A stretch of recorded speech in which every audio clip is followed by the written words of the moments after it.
I'm Sandra Oliver-McNeil. I am a nurse practitioner and I'm an associate editor with JACC Case Report. I have the pleasure of having Dr. Victor Ferrari here to discuss his case that he submitted to JACC Case Report. Dr. Ferrari, go ahead and describe to those that are listening the case that you submitted and that we had the pleasure of publishing. Thank you for this opportunity, Sandra. And I want to thank the college also for creating a forum of JACC case reports. I think it really provides a forum for us to discuss our interesting patients and also bring some clinical pearls to the forefront. This case was an interesting case that myself and my colleagues, Catherine or Katie Vanshear and Krishna Ravindra on a clinical rotation worked up. He was 62 years old and had a history of chemotherapy-treated Hodgkin's at age 29. He had an inflammatory hemorrhagic effusion at age 59 and presented with worsening dyspnea. When he presented, he was not tachycardic, but his blood pressure was low at 98/64, and he had no pulsus paradoxus. On physical exam, however, he had a classic pericardial knock and elevated neck veins with a positive Kussmaul sign. He had mild ascites and only trace lower extremity edema. His EKG revealed sinus rhythm with low voltages. And his laboratory values were notable for an NT-proBNP of over 3,600 and a mildly elevated high sensitivity troponin of 77. His echo, which was the first study we did, demonstrated normal left ventricular size and function, but moderate pericardial thickening. He had an abnormal septal motion consistent with ventricular interdependence and also equalization on tissue Doppler of his medial and lateral mitral annular values. He also had a plethoric inferior vena cava. The next study that was done, because of his history of lymphoma, concern was that this pericardial thickening might have been a recurrence of his lymphoma. So a CT of his chest was performed without contrast that showed circumferential pericardial thickening. And a PET scan was performed to look for any hypermetabolic process in the pericardium, which indeed was positive for circumferential nodular thickening of the pericardium that the interpreters felt was consistent with recurrent lymphoma. He then had a cardiac magnetic resonance study for further characterization of the pericardium and tumor that revealed diffuse late gadolinium enhancement involving the thickened pericardium and pericardial adhesions along the lateral left ventricle. Now, interestingly, his ECG did not show acute pericarditis, but his CMR showed late enhancement of the entire thickened pericardium, which was worrisome for a malignant process. His right heart catheterization was performed and given his persistent dyspnea, despite medical optimization, and demonstrated a classic square root sign during ventricular diastole, elevated and equalized ventricular diastolic pressures, and an elevated right atrial and wedge pressures with prominent right atrial X and Y descents. It was felt that an urgent radical pericardiectomy was indicated, also for making a diagnosis, a tissue diagnosis. Unfortunately, when the cardiac surgeon opened the pericardium or tried to open the pericardium, there were several hard tumor-like projections from the pericardium that were invading into the myocardium itself. And it was clear that this was not a pericardium that could be removed, nor a tumor that could be properly debulked and removed because of the relationship and invasion into the myocardium. Therefore, surgery was aborted and an intraoperative biopsy was performed. And that ultimately demonstrated low-grade epithelioid type malignant mesothelioma. How often are these kind of cases seen where myectomy is being performed and they find that there's invasive tumors? The good thing is we have excellent non-invasive imaging now prior to surgery. And in many cases, we can describe the extent of the invasion to the surgeon. And obviously, if there are invasions of the chambers, that is intracavitary invasion of tumor, that can be depicted by the non-invasive imaging tools. But we try to reduce the number of times the surgeons are surprised when they get in there, but obviously there are still these studies are still incomplete in characterizing all aspects of invasion of the myocardium, or the whether the pericardium can be removed. Now, I should mention that we did on the cardiac MRI study, we did tagging, a myocardial tagging examination, which is an extra pulse sequence we acquire that demonstrates whether the pericardium and epicardium slide against each other. That is, if they are adhesed to one another, or whether they would normally slide against one another. And we can demonstrate that sliding phenomena of the normal relationship between the visceral and parietal pericardium. In this patient's case, though, there were adhesions of the visceral and parietal pericardium, and that was a signal to the surgeon that this might be a difficult case to perform a successful pericardiectomy. But I don't think we were expecting the extent of how hard these tumors were, and how they related to in terms of invasion of the epicardial surface. Do you think that was due to limited in technology, or do you think that it was just the limitation based on the patient's anatomy?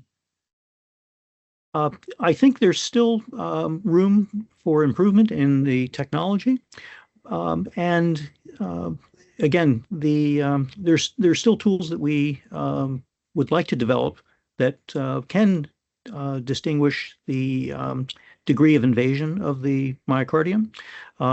As you may know, PET scans have lower resolution than CT or MRI scans, and so we didn't have evidence of the actual myocardial invasion, since it was mostly on the surface and not deep into the myocardium, or it didn't extend more than a centimeter into the myocardium, which the PET scan might have been able to demonstrate. But I think as the technologies evolve and our characterization of the tissues improve, we may see improvements in that area where we can again guide the surgeons and give them fair warning. But I think our surgeon knew before they went in there that this was potentially a non fully debulkable tumor. And I always they would say that when they do a myectomy and it's severe constrictive pericarditis or cardiomyopathy, restrictive cardiomyopathy, that the heart will pop out of the myocardial sac. But obviously, because of the extent of the tumors, that was not the case with this patient. So I know the patient passed away because Yes. of the extent of his cancer. Where do you see treatment moving forward moving forward? Well, as we discuss, chemotherapy has improved somewhat survival, especially with platinum-based chemotherapy, but that by no means is curative, or does that extend the patient's life significantly. What we need, I think, are better therapies that can actually attack, if you will, the mesothelial cells. And some tumors, and this is a general problem with cardiac tumors themselves. Some cardiac tumors tend to be slow growing, and therefore their cycle times in terms of cell cycle are not high, and therefore certain types of chemotherapy are not successful in treating lower mitotic rate tumors. And in this case, this was a primary pericardial mesothelioma because he had no sites of other sites of mesothelioma, and therefore this was really contained into the in the pericardial space. That tends to be chemotherapies require the agent or the tumor to be perfused so that the tumor can be directed there via the circulation. But I think if we continue to move forward with some of our new therapies, and we're actually working on some cardiac cardiotropic nanoparticles here at Penn. My colleague Ken Margulies and Vlad Muzikantov and Drew Weissman, who is the co-inventor of the COVID vaccine and mRNA therapies, is a collection of individuals who are dedicated to targeting therapies to the myocardium specifically.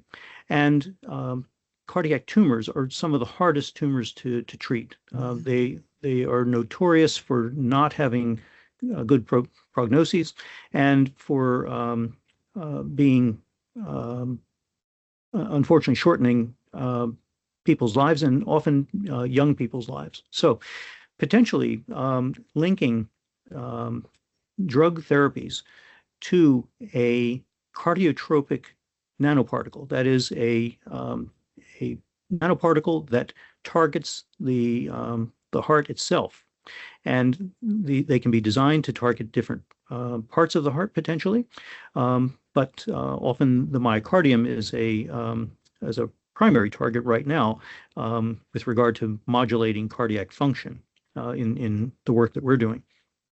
However, we know that mRNA therapies are now being used to treat autoimmune diseases, malignancies, and potentially other disorders of the body.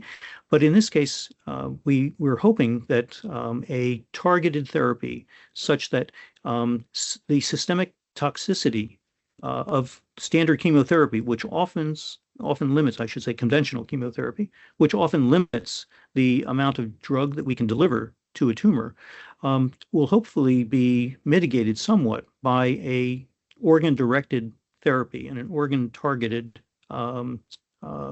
treatment that can increase the chemotherapy levels locally and potentially improve the outcome and the patient's longevity. And the more that we move forward in these areas, hopefully the more we can be successful in finding new ways to treat these tumors, which often are unfortunately miserable diagnoses to give a patient. Right. Dr. Ferrari, when I initially read your case report, I was there was so many questions that came up to my mind when I was reading it, and I really want to thank you and your team for submitting it. I think that there was a lot of educational value from an imaging standpoint, and I think it really brings to highlight how much more we need to do because we're not done yet, right? So it's as we move forward with our knowledge and with our research and with trying to treat patients that have really very poor prognostic that we can potentially give them hope. So I want to thank you so much for you and your team for submitting this case. Thank you very much, Sandra. Can I make Thank one you. plug before we finish? Sure. And that is the physical exam. Oh, absolutely. I think it's so important to be the best clinical diagnostician you can, and our physical exams are the most important part of that, because Absolutely. before your imaging studies should be confirmatory of your physical exam, not replace it. And it's I've just seen so many times where the physical exam findings and an astute clinician will change the direction of the case entirely. And I think we need to keep that in mind, particularly as we move toward an accountable care organization model, where instead of fee for service, where you get paid, the more you do, the more you get paid, where we're trying to conserve healthcare dollars and use them rationally and logically. And I think the best diagnosticians will be those who can use non-invasive imaging technology, particularly echoes, prudently, and not to replace their own physical exams. Exactly, because exactly a good physical exam is definitely an art, and paying and putting the whole picture together. And like you said, that imaging should confirm what the physical diagnosis has brought to light. So absolutely. This isn't dinosaur stuff. This is contemporary medicine, and right. It will be valuable. Right. So thank you so much.